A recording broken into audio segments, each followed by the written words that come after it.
Photosynthesis is pretty awesome. It's where the plants and the trees and all the green stuff that you find around yourself take in water and carbon dioxide from their surrounding and then use the energy of the sun to manufacture their own carbohydrate molecules. And why is it called photosynthesis? Because the plants use photo, which means light energy, to synthesize, meaning to create carbohydrates from the raw materials. And why do they do that? Because carbohydrates is food for them. But guess what? Carbohydrates are food for us as well. Even we need these carbs for our energy. This means photosynthesis feeds almost all living things on this planet. And on top of that, there is a bonus. During this process, the plants kick out a particular molecule into the atmosphere. Guess which one? Oxygen. This means photosynthesis gives me my carbohydrates, my food, and it gives me oxygen to breathe. That's why I love photosynthesis. But here are my questions. Why can plants and trees synthesize their own carbohydrates, but we animals can't? What do they have that we don't? And what exactly happens during this process? How exactly do they produce carbohydrates from the raw materials? These are the questions that we're gonna try and answer in this video. So let's start with the first one. What do plants and trees have that we don't? Well, it turns out that they have something called chlorophyll. What's that? Well, to answer that question, let's clear this up a little bit. And then we'll have to look at one of these leaves very carefully. So if we zoom in, we will see a leaf, which is not surprising. But if we zoom in even further, maybe using a microscope, now we see something very interesting. So these compartments that you're seeing, they are the cells of that leaf. And inside these cells, you can see all these green things, right? These green things are called chloroplasts. And guess what? Photosynthesis happens inside these chloroplasts, okay? There are a lot of complex molecules inside working together to carry out this reaction. Now, one of the most important molecule inside is a pigment called chlorophyll. So chlorophyll is a pigment found in these green stuff. And chlorophyll is the reason why they are green. Okay, chlorophyll gives them the green color. It makes all the plants and trees green. But another important job of chlorophyll is to absorb the energy from the sunlight. Without chlorophyll, energy wouldn't be absorbed and photosynthesis wouldn't happen. So here's how I like to think about it. Imagine we're concentrating on one of the chloroplasts. As the sunlight comes and hits it, the chlorophyll absorbs that energy and makes it available for all the molecules. Now, they have the energy to take in carbon dioxide and water and then carry out the photosynthesis reaction, which we'll look at in detail in a little while. And then it spits out this juicy carbohydrate molecules. And then it also produces oxygen, and the oxygen gets thrown out. Now, before we dive into this chloroplast to see exactly how this chemical reaction happens, let me tell you a couple of things that I used to get really confused about, okay? First is, because we see plants throwing out oxygen during this process, I thought they don't need oxygen. I thought they need carbon dioxide, but they don't need oxygen. Turns out that's wrong. Even plants need oxygen just like how we need it, okay? And we'll talk more about this in videos of respiration. But plants and trees, they also need oxygen for the same reasons why we need it. Then why do they throw it out? Well, it turns out that during photosynthesis, they create a lot of oxygen. Okay, so they keep whatever they want and the rest they throw out. So they don't throw out all the oxygen, okay? Only the ones they don't want, they throw out, and we are breathing that right now. Secondly, I should think this process only happens in the leaves, but no. They can also happen in the stem and the buds and sometimes in the fruits as well. Okay, photosynthesis can happen in any part of the tree which is green, because any part which is green has chloroplast, and wherever chloroplast is present, photosynthesis can happen. So for example, you may have seen these green bananas and apples, right? Why are they green? Because of chloroplasts and chlorophyll. They can also carry out photosynthesis, okay? So not just leaves, but leaves carry out most of the photosynthesis. And lastly, what about this house plant, which is in my balcony, which has non-green leaves? Can they carry out photosynthesis? I used to think no, because they are not green, so they don't have chlorophyll. So they can't photosynthesize. But turns out that's wrong. Turns out that even these plants do have chlorophyll, and so they can photosynthesize. Then why aren't they appearing green? Well, because plants can have other pigments as well. Now, in most cases, where green plants are there, chlorophyll is dominating, and that's why we see them to be green. But in this plant, for example, the other pigments, like maybe the red color pigments, they are dominating. And that's why when we look at them, it looks a little purplish, reddish. It doesn't mean chlorophyll is not there. Chlorophyll is there. Chloroplasts are there. They can also photosynthesize. All right. So now that that's clear, let's dive into this chloroplast and see exactly what chemical reaction is taking place.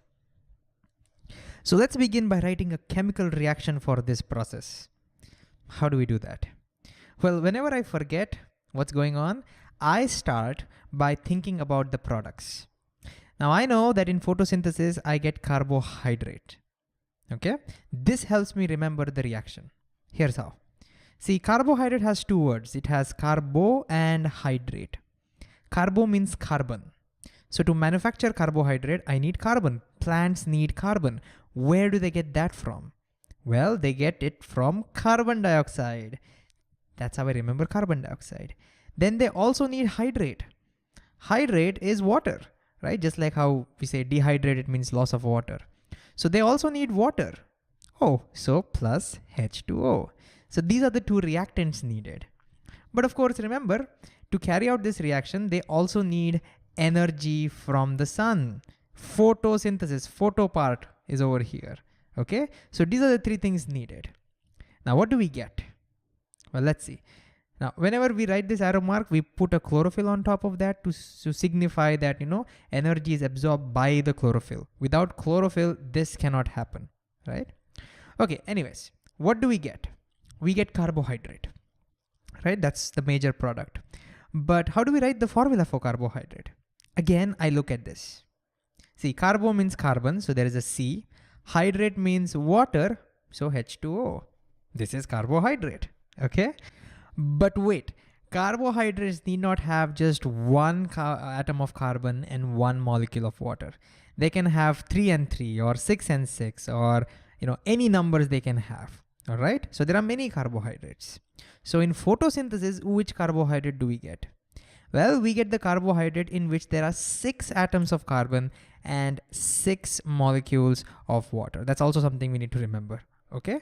So the one we get is where there are 6 of these, all right? And this molecule, this carbohydrate is given a name. It's called glucose. So photosynthesis gives us glucose, all right? And what else? We get one more product, which is that? A byproduct, which they throw out, which is that? Plus oxygen. And you will see in a second why I've colored oxygen this way. And here is our chemical reaction. But if you look carefully, you see that it's not balanced. For example, on the right, we have 6 carbon atoms. On the left, we just have 1. Okay, so we need to first balance it. And so can you try balancing it first? Great idea to pause the video and see if you can balance this whole equation yourself first. Okay, hopefully you tried. So I'll just quickly go ahead and balance this. Since there are 6 carbon over here, we multiply this by 6. There are 6 water molecules over here, so I multiply this by 6 as well. Now let's look at the oxygen. The oxygen here is balanced, 6 and 6. But over here we have 12 oxygens. So this also will balance by multiplying by 6, we get 12. Now everything is balanced. Now I know this was fast, but we've talked a lot about balancing in great detail in chemistry videos. So if you need more clarity on how to balance equations, great idea to go back and watch chemistry videos. Anyways, now let's think about what's going on in this reaction. I'll start with what I thought again. So when I learned this, I thought that here carbon dioxide is being broken into carbon and oxygen. So I thought that plants take in carbon dioxide, break it, and throw away oxygen. That's how we get our oxygen. And then they take that carbon and attach it to water to give us carbohydrate. That makes sense, right? Easy, right? Unfortunately, that's not how it works. Why not? Well, the main reason for that is because carbohydrates are not really carbon attached to water. So glucose is not 6 carbons attached to 6 water. I'll show you the structure of glucose. There are many structures, but one of the structures of glucose looks like this. Now I know this looks all scary, and don't worry, we don't have to remember any of this, but what I'm trying to show you is, do you see carbon attached to water anywhere? No, right? It's not like that. It's a little bit complicated, right? So even though the name is stuck, carbohydrate, it's not really a good name actually. The name is stuck, but it's not really carbon attached to water. So you can't attach carbon to water and expect to get a carbohydrate, okay? So let me get rid of this. Carbohydrates are not really carbon and water, but it's useful to remember the formula. I use it to remember the formula, okay? Let's get rid of this. So if that's not what's going on, what's really happening in this reaction? So here's what's happening. The chlorophyll absorbs the energy from the sun and then uses it to break open water into hydrogen and oxygen. And by the way, it's not chlorophyll alone. There are many molecules working together. But some of that energy is used to break open hydrogen and oxygen, and that oxygen is thrown out.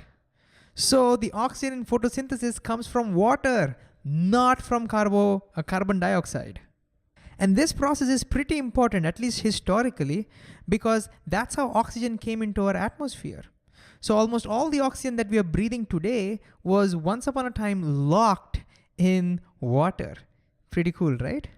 So we need to change the color of this. This came from water. And then what about this hydrogen?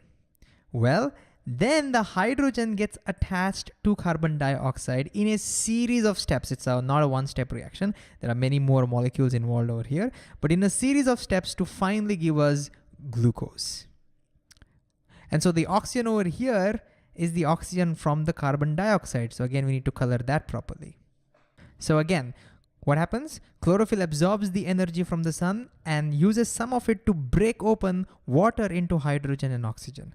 Oxygen is thrown out, and then the hydrogen is attached to carbon dioxide in a series of steps to finally give us glucose.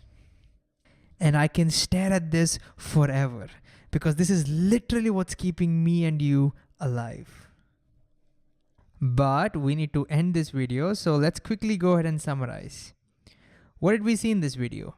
We saw that photosynthesis takes place inside these green things called as chloroplasts. They are green because of a pigment called chlorophyll, and chlorophyll helps in absorbing the energy from the sun.